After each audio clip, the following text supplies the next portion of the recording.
Minatitlán. En Minatitlán. Qué cosa. Y por eso hemos estado hablando. ¿Viste la entrevista que le hacen al secretario de Gobernación? No, honestamente. Muy buena. Y ahí habla del tejido social. Vamos a saludar a Tony. ¿Cómo estás? Un abrazo, Julie. Ya saludamos a los demás. Ay, dame un minuto. Te Fíjate doy que dos. en vacaciones yo me desconecto siempre, pero en vacaciones más. Y fíjate que esta semana fue el cumpleaños de una persona muy especial para ti, principalmente, pero que quiero aprovechar 2 segunditos para felicitar a que nos está sintonizando, a Mira Magallanes. Un abrazo muy fuerte, Mira, espero que te la hayas pasado muy bien y que tengas un año lleno de alegría, de bendiciones, de proyectos. Y recuerdo a Mira porque la recuerdo muy solidaria. Fíjate que en el sismo del 2017, sí, ella estuvo muy activa, es una persona muy empática con el dolor de los demás y pues agradece siempre que exista solidaridad, hablando justamente del tejido social. De pronto pensamos que ayudar sí, por supuesto, tiene que ser a los más cercanos, pero yo creo que se refleja el corazón o la grandeza del corazón cuando ayudas sin ni siquiera saber a quién, ¿no? Ni a dónde van a parar tus recursos. Entonces, un abrazo muy fuerte para Mira. Fíjate, la noticia que dábamos hace rato, ¿no? Base de datos del INAH no cuenta con la información actualizada desde septiembre del 2018. ¿Cuántos se habrán volado? No, ¿y sabes qué? O sea, en esta ocasión fui a visitar a mi familia al estado de Morelos y enfrente de la casa de mis abuelitos había una escuela. Estamos hablando del 2017, Juan Francisco. Es una escuela que sigue sin que exista absolutamente nada. Y te puedo asegurar que la lana llegó, pero ¿dónde quedó? Ahora que... O sea, estar en Las Vegas, se ha de haber ido de... Te están diciendo que gracias, fíjate. Está bonito eso, ¿de dónde salió? ¿De dónde le hacen para sacar los gatitos y todas esas cosas raras? Creo que... no sé. Pero bueno, una semana, un fin de semana, una semana de vacaciones para los estudiantes, para los universitarios, los preparatorianos, los de secundaria, de primaria, de preescolar, terrible, Juan Francisco. Es decir, las cifras, esta cantidad de ola de muertos, porque no solamente fue Minatitlán, sino que fueron en muchos lugares. Irapuato. Ha sido terrible, Juan. Sí, no.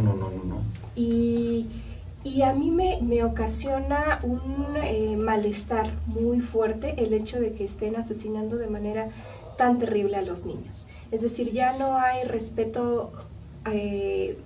Tú vas en teoría buscando a una persona en particular, pero ya no te importa masacrar a los que ahí se encuentren. Sí. Y me parece hay una hazaña particular que se está viendo y que no se había visto antes respecto al tema de los menores. Eso no tiene nombre, eso es algo que lo digo... Hace rato decía yo, ¿quién puede llegar y matar a un niño? Pero aparte es un mensaje, ¿sabes? Pero aparte encañonó a todo el mundo y vean lo que estoy haciendo, ¿no? No, realmente me parece indescriptible. Fíjate que me contaban justamente este fin de semana, en el estado de Morelos, hace 2 semanas y media tal vez, mataron a 2 médicos que inclusive intentaron hacer una serie de movilizaciones porque hay un líder regional del cártel Jalisco Nueva Generación. Y entonces, cada vez que en Morelos. Madre mía. Entonces, él los invita a comer a 2 médicos porque esos médicos le ayudan a recibir a todos aquellos heridos que él tiene y le ayudan a que pasen rápidamente al hospital y que sean rápidamente atendidos. Como un acto, entre comillas, de agradecimiento, capo, que le apodan el Ray, los invita a comer. Pero estos médicos, Juan Francisco, no van solos, llevan a sus familias con ellos a esa comida, hasta la suegra llevaron allí. Y entonces llega un comando buscando a este personaje, al Ray. Y el Ray logra huir, su escolta lo logra sacar, y a quienes matan, por supuesto, es a los 2 médicos, matan a los hijos de los médicos, matan a la suegra. ¿Eso dónde fue? Cerca de Cuautla, Morelos. Oye, pero no sale nada. Y entonces yo me entero porque uno de los vecinos de mi pueblo sube la nota, que sí está la nota, está inclusive en proceso digital, Entonces ya me pongo a investigar porque tengo familiares médicos y ya me cuentan la historia que te estoy contando. Y yo decía, bueno, yo no sabía nada, o sea, eso debió haber pasado el 12, 13 de abril y me estoy enterando recién. Y me quedo totalmente asustada porque resulta que ese campo se mueve como en una especie de triángulo y uno de esos puntos de ese triángulo es justamente en la localidad donde vive mi familia, ¿no? Entonces a mí me parece terrible y decía uno de mis familiares médicos, es que los médicos aquí en la zona intentaron hacer una movilización y me decía esta persona, yo no asistí porque yo no me relaciono con este tipo de personas porque sé los riesgos que puedo correr, ¿no? Entonces, sí realmente hay... y las narraciones son justamente que llegaron al ver que se había escapado, entonces se fueron con saña contra los que sí pudieron ahí. Sí, para un mensaje, cuidado que los vuelvas a apoyar. Pero el tema de los niños es preocupante, Juan Francisco, es decir, sí, la situación es terrible, los niños, las mujeres, esta cantidad de mujeres desaparecidas, estas chicas estudiantes, Juan Francisco. Eran dos, una de la UPAEP y otra mío, de la Universidad Madero. De la UPAEP y del Valle de México. Y una del Valle de México. Una muere... Del Valle de Puebla, bueno, el Valle de México, Campus Puebla. Una muere en Minatitlán y la otra no sé en dónde.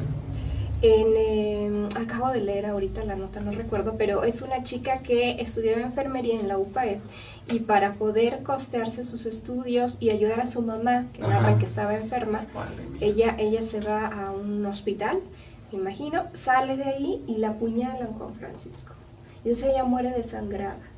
Esta otra chica de la Universidad del Valle de México, Campus Puebla, que estaba en esta fiesta en particular que ocurrió el tema de Minatitlán, y que termina también muerta. Sí, el tema de la inseguridad y lo que está pasando en Veracruz es preocupante. En Veracruz nada más, de aquí no. No. Qué barbaridad. Pero los números que hay, o sea, en todas partes. No se trata de que haya muertos de una categoría ni de otra, pero sí me refiero a que pareciera ser que están intentando, hay muchos mensajes aquí. Uno es el presidente de la República no puede con el tema de la inseguridad. Si nosotros checamos los números frente a otros años, frente a otros presidentes en sus primeros trimestres, pues Andrés Manuel no sale bien evaluado. A mí no me parece que sea un presidente que esté promoviendo la violencia, pero sí me parece que hay un intento de desestabilización muy fuerte por parte de grupos de poderes fácticos para decir, no es tan fácil, ¿verdad? O sea, una cosa es el discurso y otra cosa es la acción. Pero los que quedamos atrapados en medio somos nosotros, somos los ciudadanos. Ahora, es muy pronto, Andrés Manuel entró en diciembre, estamos en el mes de abril, pero sí debe tener estrategias y debe tener posturas contundentes para enfrentar esta situación, Juan Francisco, porque venimos desde tiempos de Calderón convertidos en un cementerio. No podemos seguir así. Realmente tú checas las notas y ya hubo un asalto, ya mataron a alguien porque no llevaba dinero. Ya esto está incontrolable y tiene que haber un punto en el cual exista una postura lo suficientemente fuerte contra el crimen organizado. Caiga quien caiga. Mira, comentaba yo hace rato, Fabs, ¿cómo estás, Javier? Precisamente que Buscaglia comentaba que había hablado con Durazo. Tuvieron 6 meses. Yo recuerdo cuando entró Fox que muchas de las personas cercanas o que estuvieron en la presidencia comentaron, nunca nos imaginamos que estuviera así. Eso lo ha comentado el propio presidente de la República actual. Pero aquí el problema es que si tú tienes una cantidad de meses y se acercan personas especializadas en el tema, pues también tienes que tener la humildad para escucharlos. Y Buscaglia estuvo ahí y les comentó algo sumamente interesante, ¿no? Oye, tienes que pegarles donde más les duele y no es a balazos, es en el dinero. Claro. Si tú conviertes un gran negocio, porque le van $60,000 millones al año, en un negocio ya no tan bueno, entonces ahí pues vas a tener resultados completamente diferentes. Yo espero, y lo comenté hace rato y lo vuelvo a comentar, que en un corto plazo de tiempo que da la propia Secretaría de Hacienda, que se han llegado a lavar hasta 2.4 billones de pesos con 7,000 empresas fantasmas. Señores, no hay ningún detenido. Bueno, tenemos el caso del Bester ahora. Que No, hombre, ya le regresaron todo el Bester. Absolutamente todo. Mario Marín tiene una orden de aprehensión y su gente dice, pues está de vacaciones, ¿no? Al que sí, Sergio, ¿cómo estás? Sergio. Saludos a los Sergios. Pero al otro judicial que detuvo el Lidia Cacho, es decir, como no tiene lana para pelarse, pues sí está en el bote. La entrevista que le hacen a Fernando Manzanilla, secretario de Gobernación, fíjate lo primero que comenta, ¿no? Que su cuñado, Qué fuerte declaración. ¿no? En paz descanse, ¿no? Privilegió obras de relumbrón y sacrificó la seguridad. Recordemos el contexto, Juan Francisco. Recordemos el contexto. Yo creo que llegamos ni siquiera al último año, a los últimos meses, si no es que al último mes de Rafael Moreno Valle, y es cuando todo esto se desata. Porque vivir en Puebla hasta no hace mucho era una garantía de que Sí. tú podías vivir tranquilo. Y todo el mundo decía, no pasa nada porque aquí viven. Bueno, bienvenidos. Luis, ¿qué tal? ¿Cómo estamos? No sé si te acuerdas que aquí todo el mundo decía no. Bueno, y hay comentarios de muchos poblanos donde el hijo de fulanito era compañero de mi hijo, y para empezar, esto está, en serio que esto es real, en escuelas No católicas, sí, y de cierto muy nivel. high, pero bueno, decimos nombres, ¿no, verdad? Marisol. Pero era muy simpático. Mañana porque me cuelgan. De pronto te encontrabas con hijos de políticos, y hablo Sí. o sobrinos a nivel nacional, o sea, de la federación, Ajá. con otros. Claro, Y claro. tú decías, ¿y aquí qué pasó? Claro. Y luego todavía lo platicaban. Sí. Todavía lo platicaban. Me acuerdo en alguna ocasión con unos chavos, nos fuimos a tomar una cerveza y ayer estábamos y yo nada más empecé a ver dónde estaba la puerta. Para saber cómo voy a salir ¿De corriendo. qué me están hablando? Oigan, eso, pero empezar con un orgullo. Ahí, mira, qué bueno que entramos a ese tema. Algo que dice Manzanilla, aparte de que le pega con singular alegría a su cuñado, en paz descanse, es el tejido social, ¿no? La descomposición del tejido social, no solo en Puebla, sino a nivel nacional, donde el gobierno de Guanajuato ya firmó un convenio con la Iglesia Católica para que lo ayuden a reestructurar el tejido social en Guanajuato, que también Guanajuato trae una violencia impresionante. ¿Y qué es esto? Pues la pérdida de valores, la pérdida de principios. Estaba yo leyendo de un estudio que hace la OECD de México, del ingreso per cápita de la clase media. Oye, pues es un caldo de cultivo para el crimen organizado. Cuando tú ganas lo que ganan estas personas, está cañón. La clase media es la generadora de empleo y es la que impulsa el desarrollo económico de un país. Y si la tenemos como la que tenemos en México, que la tenemos hecha pedazos, que a la clase media se le ha pegado, pero con fe. Yo Ese creo es que muy difícil. de entrada habría que definir el término clase media. Te voy a decir por qué. Esto lo Juan hacen Francisco. en base a ingresos. Te voy a decir por qué.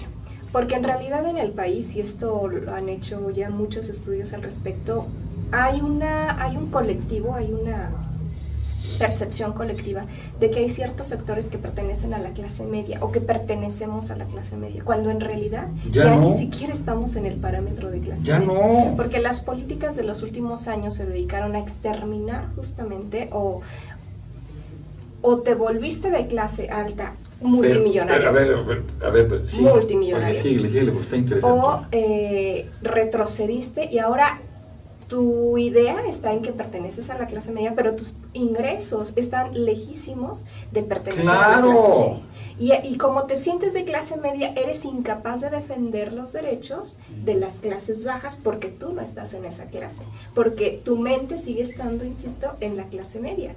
Y entonces tú vives o intentas tener un nivel de vida o sostener un nivel de vida como clase media y adquieres unas deudas. En México somos especialistas, en América Latina me parece. O sea, ¿cuántas tarjetas de crédito las personas no suelen tener, Juan Francisco? No, y las pagan. Pero mira, ahí te va... Ajá, pero bueno, perdón.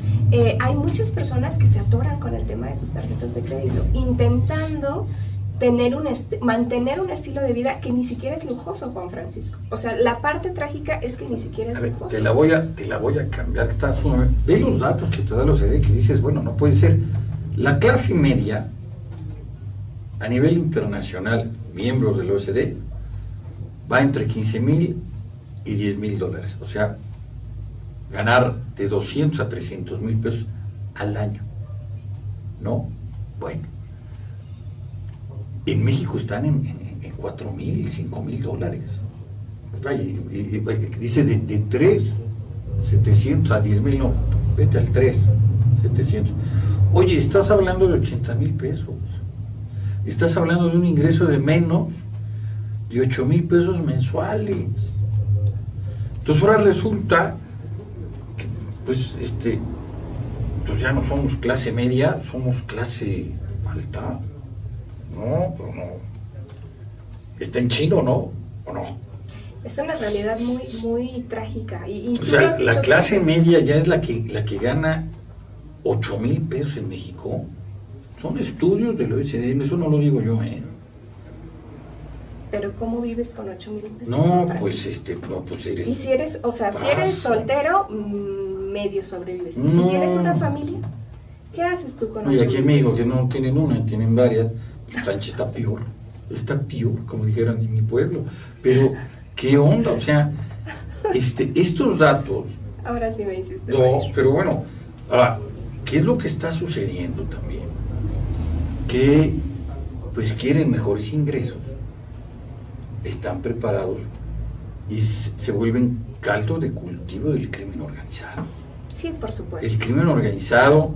Está ávido de personas que tengan necesidad económica, porque antes, para muchas familias, y esto es evidente, antes de pensar en un principio piensan en comer, piensan en sobrevivir, piensan en conseguir la medicina para un hijo enfermo y demás. No es una justificación, pero aquí hay un tema importante, que es el hecho de que mientras no existan mejores salarios, esa es una realidad, bueno, pues tristemente hay una vulnerabilidad muy fuerte hacia una inclinación a alguna actividad que te provea de mayores recursos.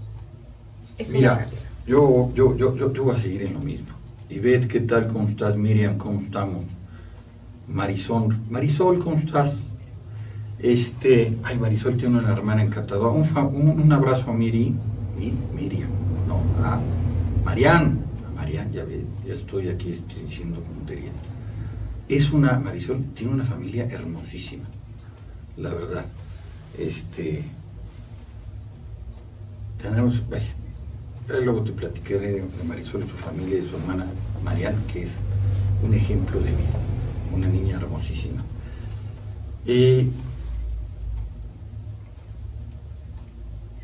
¿Cómo? Antes era el señor fulano de tal, de la empresa tal, ¿no? Ahora de repente, el otro día llegué a un restaurante y salieron en unos carros deportivos que yo decía, ¿y estos quiénes son? No, pero eso está, déjate los coches, ¿no? Por ahí. Pero estás viendo situaciones en Puebla, les voy a hablar de Puebla, o sea, ya hemos platicado de esos centros comerciales vacíos, y aparte están hermosos. Mira, lo Y no hay leíamos uno, hace- hay tres, no sé y siguen construyendo, o sea, oye gobierno, si los andas buscando, pues nomás vete a dar una vuelta, ¿no?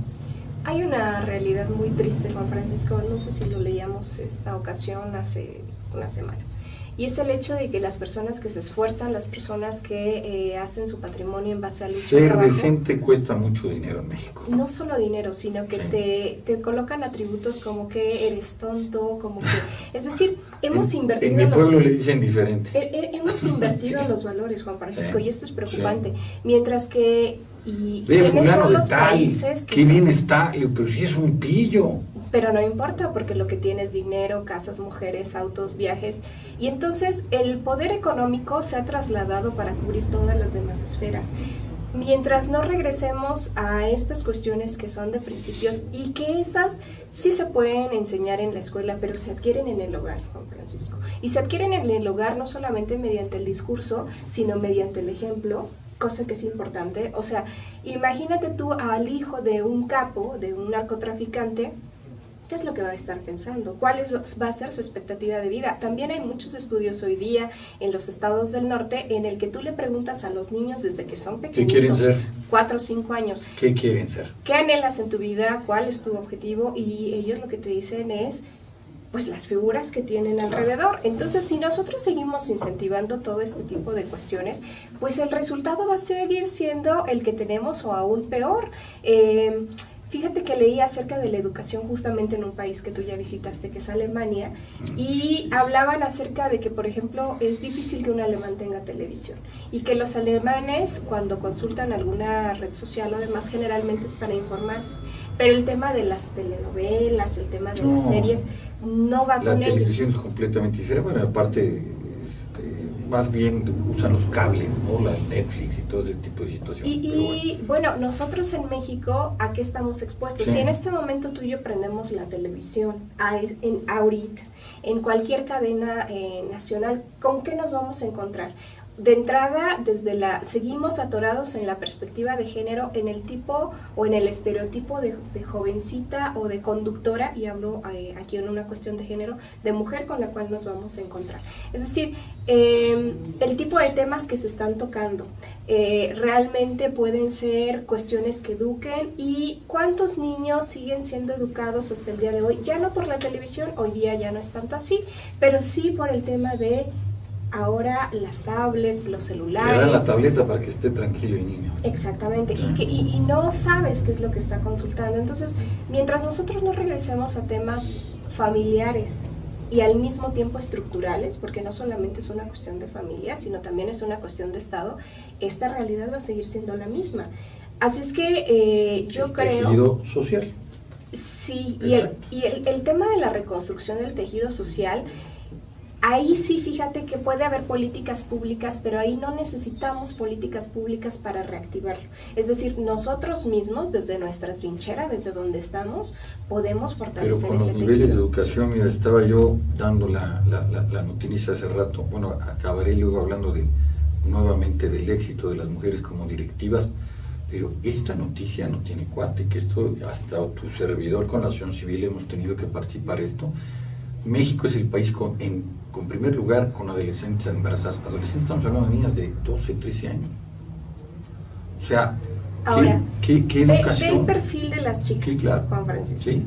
No, pero dime, ¿no han recibido pláticas sobre métodos anticonceptivos? Yo creo que sí. Sí.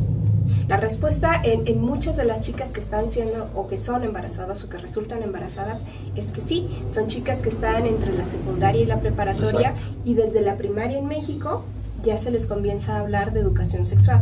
¿Qué es lo que está fallando? Hay algo que se está perdiendo. Estás brindando educación, pero estás descuidando otra parte. ¿Cuál es la parte que estás descuidando? Es el tema de la educación en casa, es el tema de que aún hay posturas de machismo en el cual si tú me quieres, tienes que demostrármelo. estando conmigo sin Mucho protección. tiene que ver O sea, la educación, los valores, los principios, la ética. Antes, en la época de nosotros, cuidado, donde le faltara el respeto a un señor a un mayor, sí, por supuesto. favor. Y ahora son una bola de irrespetuosos, ¿no? Pero bueno. Pero la culpa es realmente de los jóvenes, o en quién radica la Yo responsabilidad. creo que ahí, fíjate que escuchaba yo el otro día, o leía yo un artículo muy bueno que decía, el gobierno te va a educar a tus hijos. No, pero no me voy en el sentido del gobierno, perdón, Juan Francisco, sino un poco es el hecho de decir, porque de pronto en las generaciones mayores nos es muy fácil decir, es que ahora son muy mal educados, es que esto, es que lo otro. Pero ¿quién los educó? Es decir, ellos no nacieron estando educados así. Hubo una serie de Por adultos. eso cambian la educación en los años 90. Nosotros, sí, la educación que teníamos era sumamente estricta. Y es estructural, Juan Francisco. Porque... Antes, por ejemplo, yo digo, y lo vuelvo a repetir, señor Sport, que descansas en paz, te quiero mucho, o sea, gracias por haberme roto 3 metros en la cabeza. La verdad. Yo no querría que a mí y luego ya me pegaba el trancazo y luego, Menéndez, acompáñame a mi casa. Y ahí ibas caminando y te pegaba una, pero fenomenal. Pero algo que yo tengo pero muy ahora claro, los maestros no pueden hacer nada, porque se van al bote. Por supuesto que no.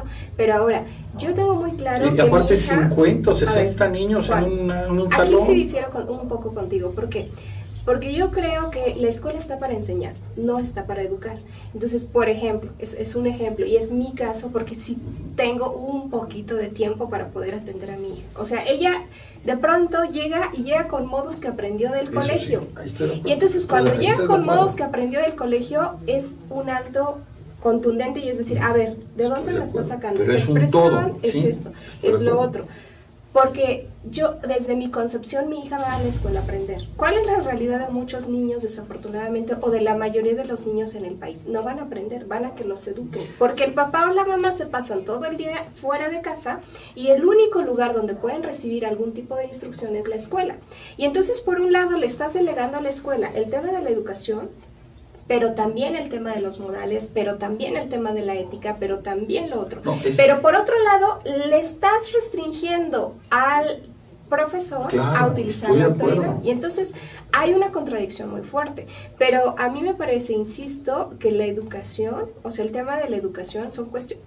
De pronto llega un niño a una casa, es un ejemplo X, y no saluda a nadie. Y los papás te dicen, ay, lo que pasa es que es muy tímido. Ay, ya te rompió esto. Ay, es que es hiperactivo mi hijo. Estoy completamente de acuerdo. Ya se subió ahí a la cámara. Ay, es que... Regresa, fíjate. Yo recuerdo de un problema que hubo en una institución aquí en Puebla, en los primeros grados de primaria, de preescolar, de una maestra donde se portaba fatal con los niños. Ella ni enterada, por supuesto, de que nosotros nos enteramos, hablamos con el de aquí de Puebla, no se podía hablar, con el director, una muy buena escuela de Puebla. Pues entonces nos movimos y hablamos a México. Y eso fue la semillita para investigar a la profesora y de ahí investigar al director y acabamos tumbando al director. ¿Sí? Y cambió porque entró ya, la educadora es un oficio, tiene que sentirlo. Tú eres educadora y tú conoces muy bien, yo he dado clases a mucha gente que tiene que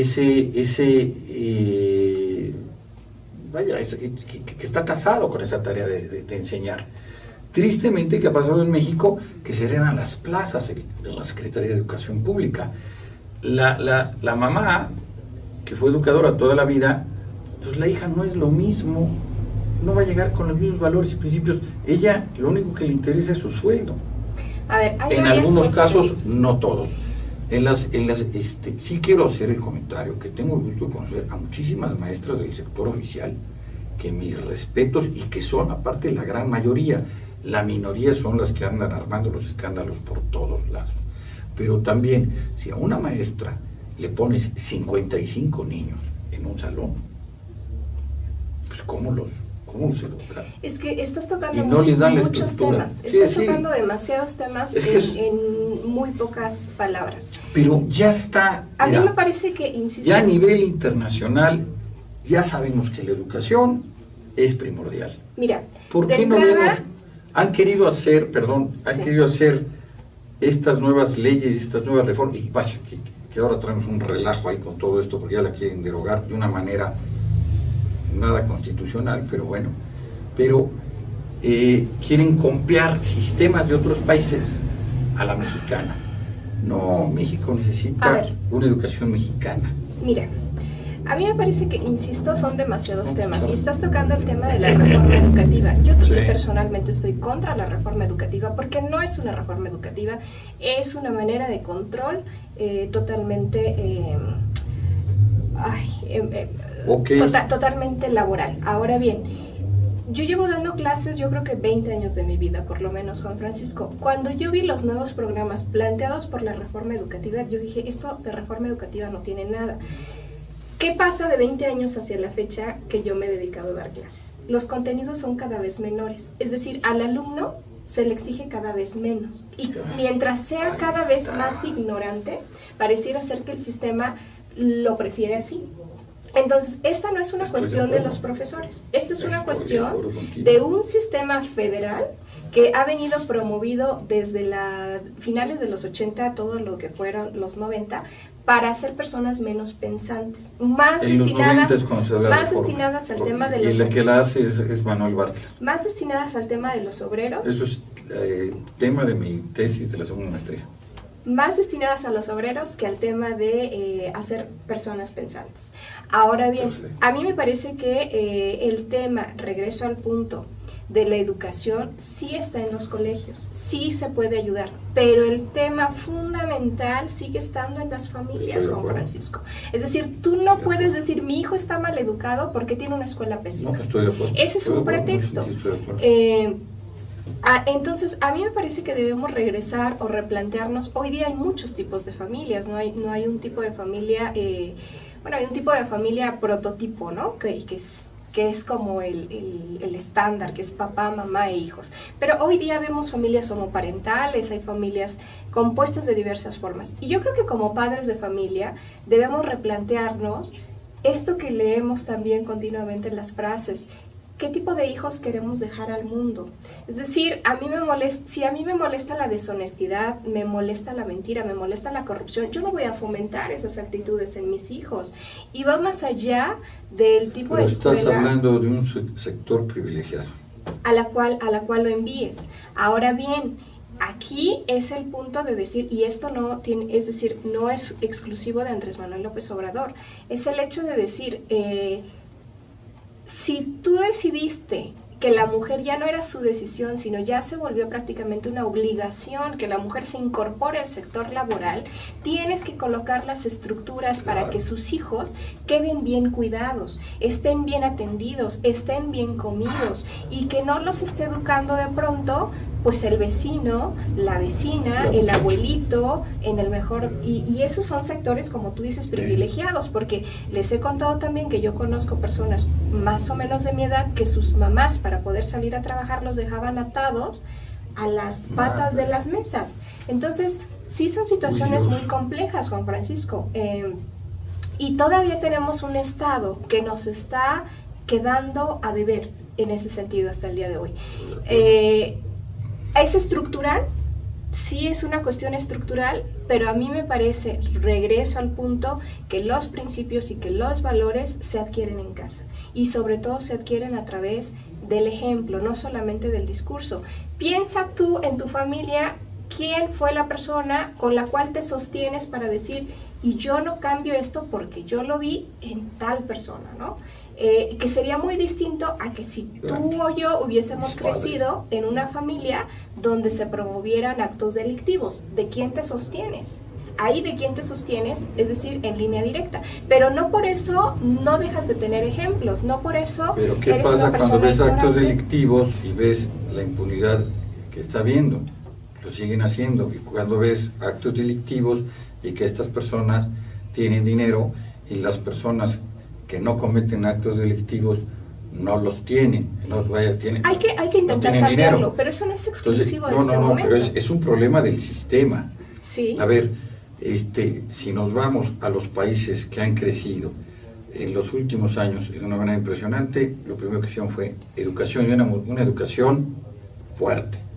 A ver, aquí, y aparte, aquí el que haga algo fuera de las leyes se va a la cárcel. Y aquí no, aquí hay una impunidad bárbara. Ya son 9:15.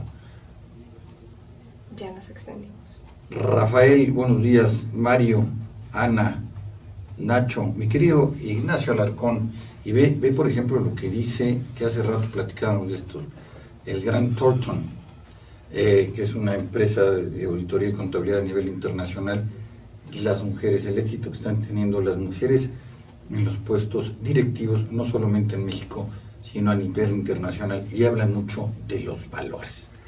Lalo, ¿qué tal? ¿Cómo estamos? Buenos días. Hay que meter una educación de calidad y hay que combatir la corrupción y la impunidad, y entonces ya estaremos viendo valores. No vamos a poder terminar este programa, ¿y sabes por qué? Porque hay que definir Francis, ¿cómo estás? El tema de educación de calidad. Y nosotros pensamos en educación de calidad, que el niño a los 6 años ya sepa leer y escribir. Y esa es una educación en la cual está siendo eficiente, está siendo eficaz, pero no te está dando valores. ¿Qué se le enseña a los niños en los países de los cuales estamos hablando y que sirven como modelo? A socializar, a trabajar en conjunto. A los 7 años están aprendiendo. ¿Qué es eso? Tejido social. Pero nosotros estamos entendiendo las nociones de educación exitosa con cosas que son distintas. Mientras no regresemos al fortalecimiento del tejido social, vamos a seguir atorados aquí. ¿Qué se promueve en México? Y mucho en las escuelas, la competencia. El hecho de que tú tienes que ser mejor que tus compañeros. En lugar de decir, no solamente tienes que salir tú junto con tus compañeros. Completamente. Promovemos un tipo de educación sumamente individualista. Pero bueno, es todo un tema. 9:15, 9:14. Bueno, pues ahora sí que ya nos extendimos, pero se puso bueno el debate. Y pues caray, ¿qué les puedo decir? Pues muchísimas gracias. Nos vemos el 29 de abril. Ya se acaba el mes, ya se fue volando. Qué bárbaro. En su noticiero de 7 a.m. a 9 a.m., en nombre de Leobardo Espinosa, director de México Prioridad, Ricardo Camera en los controles, Javier Ayala en la cámara, Carolina González Barranco, que hoy llegó con enjundia. Esas vacaciones le cayeron de maravilla, aunque hace 8 días andaba de cabeza.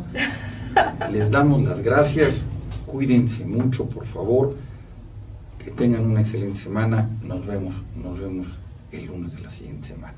Un fuerte abrazo.